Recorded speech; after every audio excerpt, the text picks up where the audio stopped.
कि ये मृतलोक है, ये हमारा हाड़ मांस का शरीर, ये किराए का मकान है।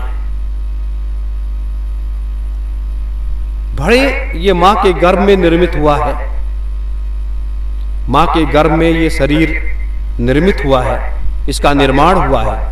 परमात्मा ने मां के गर्भ में इस शरीर को बनाया है और इसके अंदर एक जीवात्मा को बैठाला है। वो जीवात्मा को बैठाला है।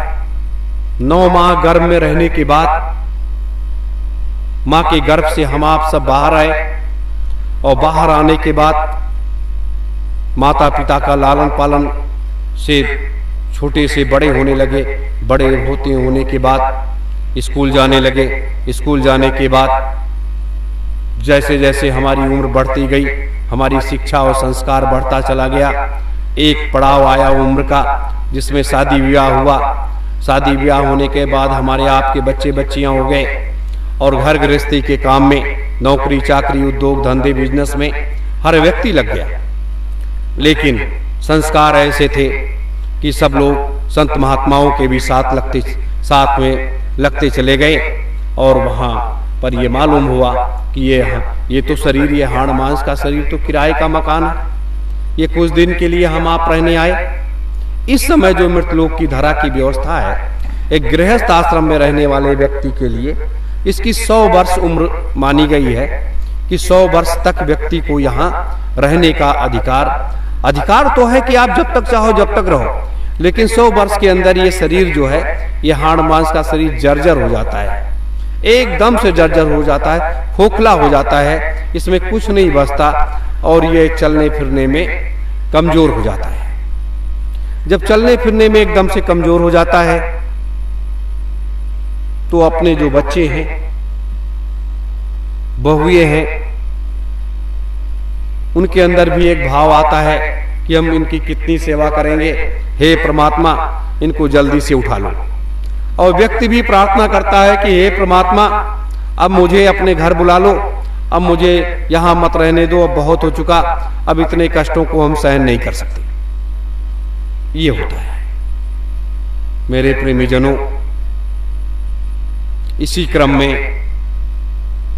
अपने भारतीय सुभाष सेना के जय गुरुदेव वैचारिक संस्था के एक कर्मठ पदाधिकारी कार्यकर्ता, वैचारिक मतभेद की बात अलग है, हमारे आपके विचारों में मतभेद हो सकता है, लेकिन व्यक्ति की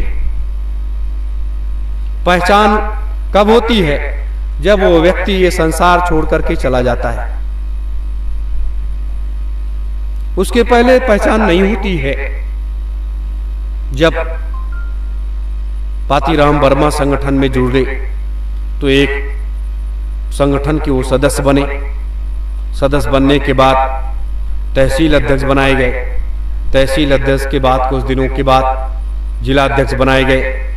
जिला अध्यक्ष बनाए जाने के बाद कुछ समय के बाद उनका संघर्ष देखते हुए और जिस तरीके से उस व्यक्ति के अंदर कार्य करने का जज्बा था, विचारों का आदान प्रदान करने का रास्ता था और जिस तरीके से वो व्यक्ति लोगों से बात करता था, आलस उसके शरीर के अंदर छू तक न गया था। और संगठन में आने के बाद एक परिपक्व समाज सेवी के रूप में, परिपक्व समाज सेवी के रूप में और परिपक्व एक राजनेता के रूप में वो संगठन में अपना योगदान दे रहे थे। महीनों महीनों घर नहीं जाते थे, रात दिन काम में ही जुटे रहते थे और लोगों से संपर्क साधने में पूरे हिंदुस्तान में जितने भी नंबर्स होते थे वो भी दूसरे तीसरे दिन बराबर संपर्क साधते थे। मेरे साथ काफी समय, लगभग 10 साल का समय ऐसा रहा जो मेरे साथ वो रह करके काम किए। हमेशा साये के तरीके से हमारे आगे पीछे लगे रहते थे और कभी भी उस व्यक्ति ने उफ नहीं किया और हमेशा कार्य की। लेकिन कुछ ऐसा, एक दौर ऐसा भी आया, एक समय ऐसा भी आया कि कुछ लोगों ने एक ऐसे योग्य व्यक्ति को बरगला दिया, उसको रास्ते से इधर उधर करने का प्रयास किया और दूसरे रास्ते की तरफ ले जाने का हर संभव प्रयास किया। मैंने भी उसे संभालने का हर संभव प्रयास किया, लेकिन संभालते संभालते एक ऐसा समय आया कि उस व्यक्ति के अंदर थोड़ी सी वैचारिक मतभेद हुआ, लेकिन हमेशा महीने 2 महीने 15 दिन में फोन से बात होना, हालचाल लेना, विचारों का आदान प्रदान होना, सारी चीजें होती रही। यानी भारतीय सुभाष सेना एक ऐसा संगठन है कि व्यक्ति जो है जब उसके साथ जुड़ जाता है, वो संसार में कहीं भी चला जाए लेकिन उसकी विचारधारा कभी नहीं मरती। सुभाष कभी नहीं मरता, सुभाष का कार्य कभी नहीं मरता, और ये राष्ट्रवाद की भावना जो जागृत होती है वो कभी नहीं खत्म होती है। वो राष्ट्रवाद की भावना को लेकर के वो जीता है, वो जागता है और संघर्ष करता है। मेरे प्रेमी जनों, मेरे देशवासियों, लेकिन ये क्या मालूम था कि समय के पहले ये अधूरे कार्य को छोड़ करके यह कर्तव्यनिष्ठ साथी हमारे बीच से चला जाएगा और हम आप सब हाथ मलते रह जाएंगे। यह दृश्य को देख करके वो कभी भी अगर इस आश्रम पर आए होते, यहां इस जगह पर आए होते, धर्म ध्वजा की परिक्रमा किए होते, तो आज ये दिन देखने को न मिलता। क्योंकि ये संजीवनी है, ये पवित्र स्थली, ये संजीवनी है। यहां पर ये संजीवनी का काम करती है। लेकिन एक ऐसा समय था, कई बार मैंने प्रयास किया बुलाने का, लेकिन वादा करके भी उनको आने का मौका यहां न मिला। जो 10 साल रात दिन साथ में रहा हो और विगत 5.5 सालों के बीच में ये ऐसी स्थितियां उत्पन्न होती चली गईं और आज ये दुख का पहाड़ इस तरीके से टूट पड़ा कि ये मन में विश्वास ही नहीं होता कि उस व्यक्ति की सुबह से छवि को जब मैं देखता हूं तो बार बार उसकी छवि याद आती है, उसका बात करने का लहजा याद आता है। भैया ये काम करना है, वो काम करना है, वहां जाना है, ऐसी व्यवस्था वैसी व्यवस्था, ये सब सारी व्यवस्थाएं तो बराबर वो याद आती हैं। लेकिन एक होता है कि व्यक्ति की याद ही रह जाती है और ये हाड़ मांस का शरीर जैसे यहां छूट जाता है, जीवात्मा अपने घर को चली जाती है और ये स्थूल शरीर ले जाकर के लोग जला करके खाक कर देते हैं। मेरे प्रेमी जनों, उसी तरीके से आज अपने छोटे भाई पातीराम वर्मा का भी कि 38 साल की उम्र में ये शरीर को छोड़ जाना, और अभी कुछ दिन पहले उनकी माताजी का स्वर्गवास हुआ, 15-16 दिन हुआ होगा ज्यादा से ज्यादा, और फिर इनका स्वर्गवास होना। और उनकी एक धर्मपत्नी है, एक बड़ी बेटी है और 2 भाई और हैं, उनकी बहनें हैं। परमात्मा से मैं भी यही प्रार्थना करता हूं कि हे परमात्मा, जिस व्यक्ति के अंदर कुछ कर गुजरने की क्षमता थी और जो व्यक्ति इस बदलाव को देखना चाहता था, जो व्यक्ति सुभाष को खुलेआम लेकर के आना चाहता था, जो व्यक्ति एक युग परिवर्तन का एक रास्ता तैयार करना चाहता था, आज उसकी जीवात्मा तो चली गई, हाड़ मांस का शरीर तो ये जल करके खाक हो गया। परिवार नाते रिश्तेदार के लोगों ने ले जाकर के शमशान घाट पर जला करके खाक कर दिया। लेकिन उस जीवात्मा को पुनः इस मृतलोक में अगर आप भेज दोगे तो वो पुनः वो जीवात्मा जैसे वो अपने थोड़े से उम्र की पड़ाव को आगे बढ़ाएगी, उसके अंदर वो शक्ति जागृत हो जाएगी, वो विचार जागृत हो जाएगा और वो व्यक्ति आगे बढ़ चलेगा और वो अपने कार्य में लग जाएगा। जन्म और मृत्यु का खेल बड़ा कष्टदायी होता है। जन्म के समय भी कष्ट होता है, मां के गर्भ में रहने में कष्ट होता है और मृत्यु के समय भी बड़ा अपार कष्ट होता है। मृत्यु के समय जब जीवात्मा इस शरीर से निकलने लगती है, यमराज के दूत निकालने का प्रयास करते हैं, तो उस समय सारे नाते रिश्तेदार हितबंद जितने भी उसके होते हैं एक झटके में याद आते हैं, एक झटके में याद आते हैं। और अगर कहीं परमात्मा को आपने याद कर लिया, अपने गुरु को याद कर लिया, तो गुरु क्या करता है कि वो सारे कष्टों को अपने ऊपर ले लेता है और जीवात्मा को अपने साथ लेकर के उस जगह पर पहुंचा देता है। यहां से वहां का साथी बन जाता है गुरु। मेरे प्रेमी जनों, तो इस दृश्य को देख करके बड़ा अजीब लगा।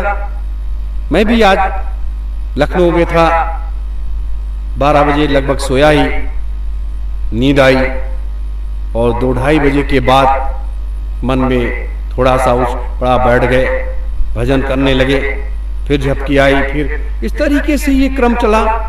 लेकिन जो कभी सोचा भी नहीं था कि इस रास्ते पर ऐसा होने वाला है, नहीं तो उधर ध्यान लगा करके देखा जाता, उस रास्ते की तरफ बढ़ा जाता। मेरे प्रेमी जनों, मैं इसलिए ये बता रहा हूं, हमारे आपके परिवार के लोग भी गए होंगे, शरीर छोड़ करके गए होंगे। ये तो मृतलोक है, ये तो क्रम, एक दिन हमें आपको भी जाना है, हमें आपको भी जाना है। यहां रहने तो आए नहीं, यहां असली तो मजबूत कंक्रीट मकान जो बनाया है वो भी 100-150 साल के बाद गिर जाएगा। और ये तो शरीर है, ये तो हाड़ मांस का शरीर है। तो इस तरीके से आज एक आकस्मिक निधन,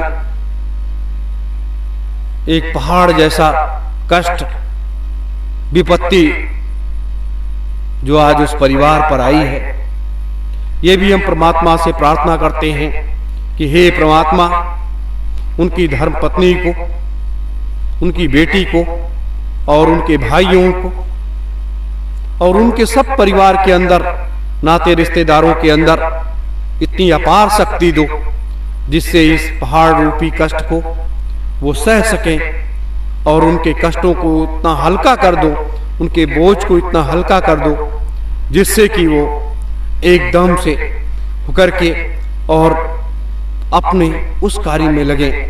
क्योंकि जिस जीवात्मा रूपी जो जीव वो अपने घर को चला गया है, वापस तो आ नहीं सकता है, लेकिन वापस वो अगर आएगा तो दूसरे रूप में आएगा, उस रूप में तो आएगा नहीं।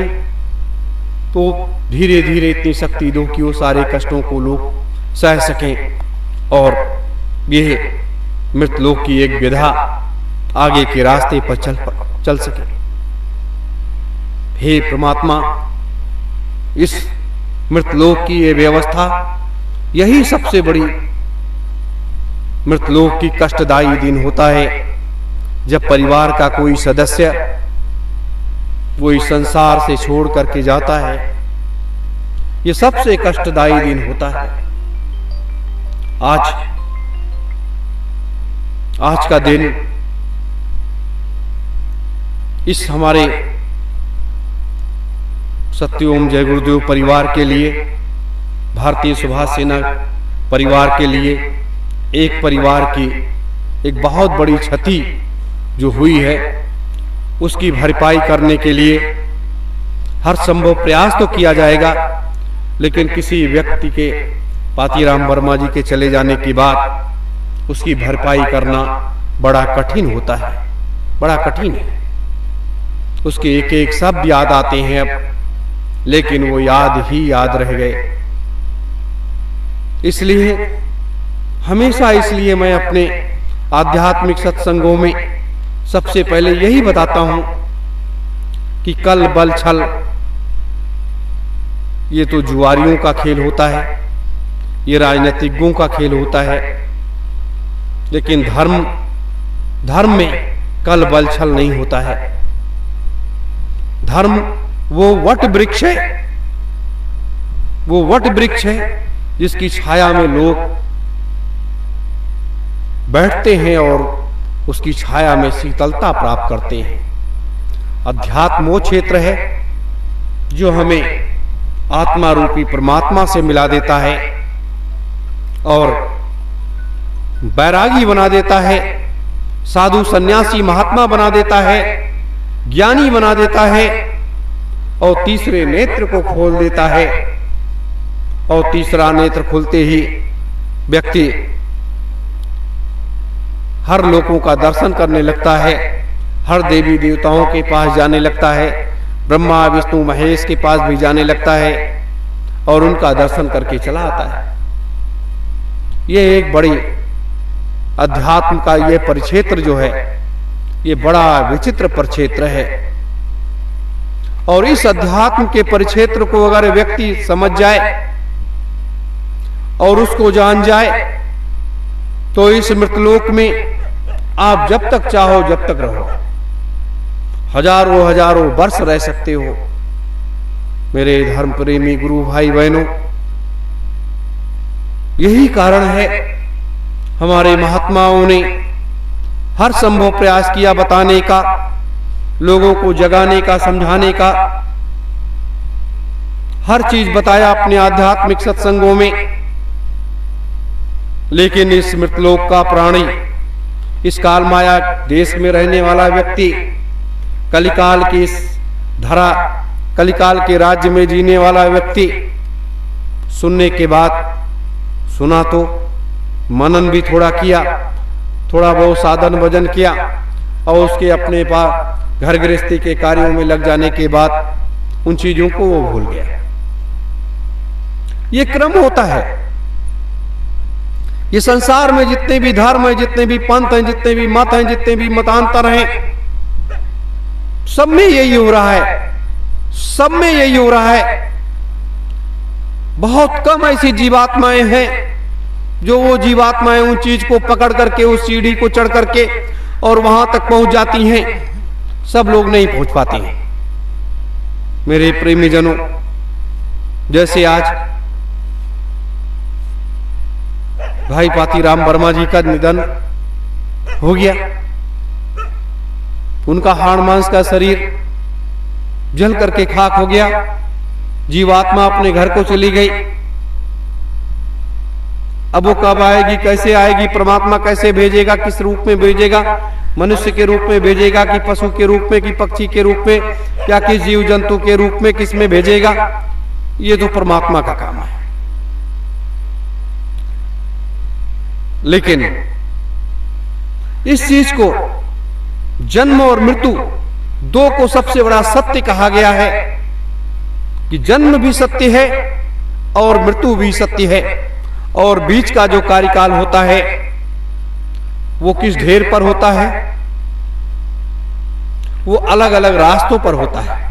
एक शिक्षा का मार्ग होता है, एक परिवार का मार्ग होता है, एक भक्ति का मार्ग होता है और एक सांसारिक जो सारी व्यवस्थाएं हैं एक उसका मार्ग होता है। तो इस तरीके से इन मार्गों पर भी मनुष्य को चलना पड़ता है और इन मार्गों पर चल करके वो कहां क्या बढ़ता है, कैसे रहता है, क्या करता है, वो अलग विषय बन जाता है। मेरे प्रेमी जनों, आज इस दुख की घड़ी में जितना दुख हमें है, बहन जी को है और कुछ परिवार के लोगों को है, आप सबको है, इस दुख का एहसास जब होता है तो आत्मा विदीर्ण हो जाती है। वो चित्कार करने लगती है और रोने लगती है। लेकिन ये तो युद्ध का मैदान है, ये कुरुक्षेत्र है, धर्म का क्षेत्र भी कुरुक्षेत्र है इस कलिकाल में। कि महाभारत का जो युद्ध हुआ था वो धर्म रूपी कुरुक्षेत्र तैयार हुआ था, और धर्म रूपी कुरुक्षेत्र में उतना बड़ा युद्ध हुआ था। और आज जो है, आज भी वही स्थिति है। तो इस धर्म रूपी कुरुक्षेत्र में कितने आएंगे, कितने जाएंगे, क्या क्या होगा। लेकिन कुछ ऐसे लोग चले जाते हैं जिनसे अपार कष्ट होता है, मन विदीर्ण हो उठता है, रो पड़ता है कि हे परमात्मा, ये तुमने क्या किया, क्यों किया, किस लिए किया और किसके लिए किया। ये एक बहुत बड़ा विषय है, ये इतना बड़ा विषय है कि इस पर सालों व्याख्यान होता रहे तो भी खत्म होने वाली चीज नहीं है। जैसे समुद्र में जल नहीं खत्म हो सकता है, वैसे ये धर्म रूपी ज्ञान कभी खत्म होने वाली चीज नहीं है। मेरे धर्म प्रेमी गुरु भाई बहनों, ये मैंने इसलिए बताया कि ये मृतलोक क्या है, मृतलोक है क्या, मृतलोक की विधा क्या है। ये मेरा, ये तेरा, ये मेरा तेरा करके हम लड़ते हैं, भिड़ते हैं, एक दूसरे का मर्डर करते हैं, क्या कि एक दूसरे को गाली गलौज देते हैं। ये संसार में कुछ नहीं अपना है, ये संसार एक माया रूपी संसार। ये सत्पुरुष भगवान जी ने ये माया रूपी एक संसार बनाया, जिसकी जिम्मेदारी संरचना करने की जिम्मेदारी ब्रह्मा जी को दे दिया। ब्रह्मा जी ने इस सारी संरचना को बना करके तैयार कर दिया, सारी व्यवस्था कर दिया, और इस माया रूपी संसार में आकर के सब सारा काम शुरू हो गया।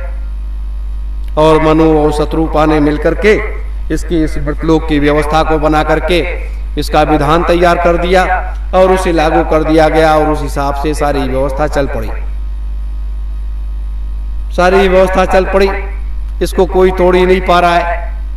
आज हमारे राजनेता लोग जातिवाद की बात करते हैं, कहते हैं कि ये पिछड़ी जाति के हैं, ये ब्राह्मण हैं, ये क्षत्रिय हैं, ये शूद्र हैं, ये वैश्य हैं, ये है वो है, तमाम जातियों की गणना होती है। लेकिन ईश्वर के यहां कोई जाति नहीं बनी, ईश्वर के यहां कोई जाति नहीं बनी, ईश्वर ने कोई जाति नहीं बनाया। आने का रास्ता एक है, जाने का रास्ता एक है, और इस जीवात्मा का एक ही पिता है, इस जीवात्मा का एक ही पिता है, दूसरा कोई पिता नहीं।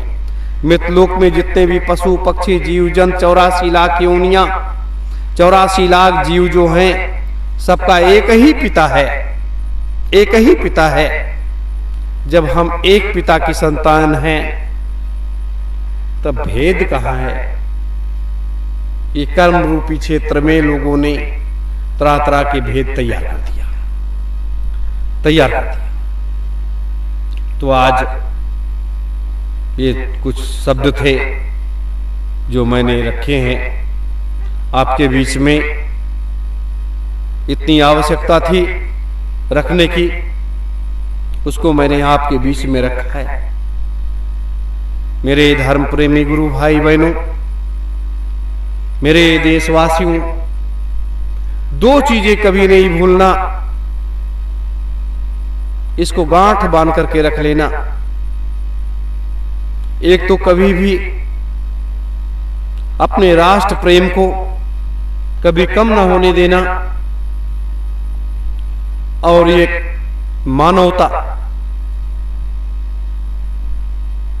मानव धर्म से बड़ा कोई धर्म ही नहीं है। ये दो ऐसी चीजें हैं, हम सब मनुष्य हैं, हम सब एक पिता के संतान हैं, ये हमेशा याद रखना। तो वहां किसी प्रकार का कोई भेद नहीं होगा। और दूसरा, जब हम अपने परमात्मा को, अपने गुरु को याद रखेंगे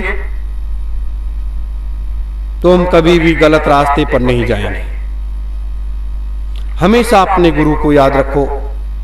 कोई भी मुसीबत, कोई भी परेशानी आए, कोई भी दुख तकलीफ आए,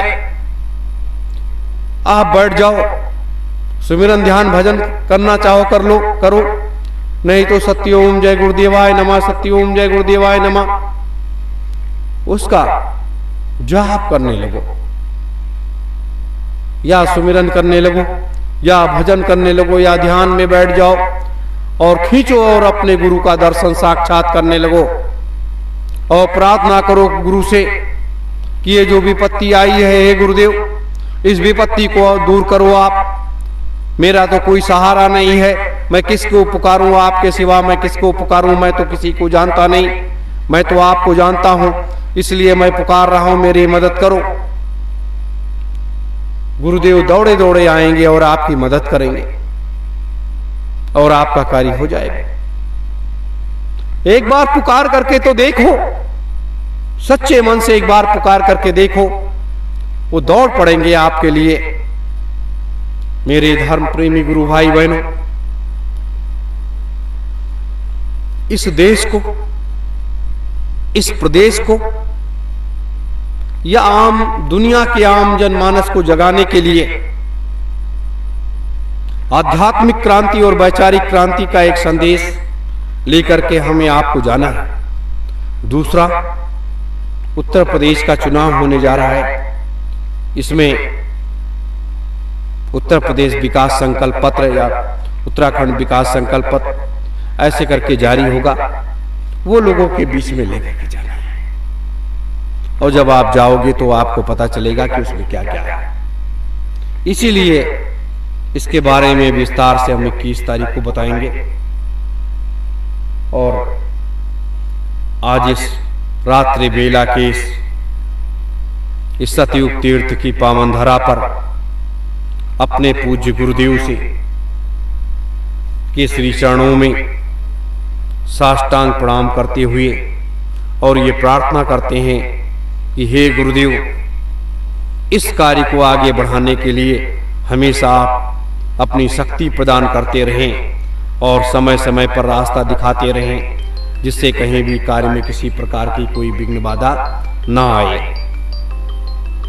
बस इन्हीं शब्दों के साथ इसके बाद थोड़ा सा दीदी माँ अपने शब्दों से संबोधित करेंगी, बोलेंगी, और उसके बाद कार्यक्रम का समापन किया जाएगा। तो आप लोग मेरे साथ दो में आज कोई नारा नहीं लगाएंगे, हम कोई वैसा हम उच्चारण नहीं करेंगे कि आज ये अपने इस परिवार का एक सूतक का दिन माना जाता है। इसलिए सत्योम जय गुरुदेवाय नमः, सत्योम जय गुरुदेवाय नमः।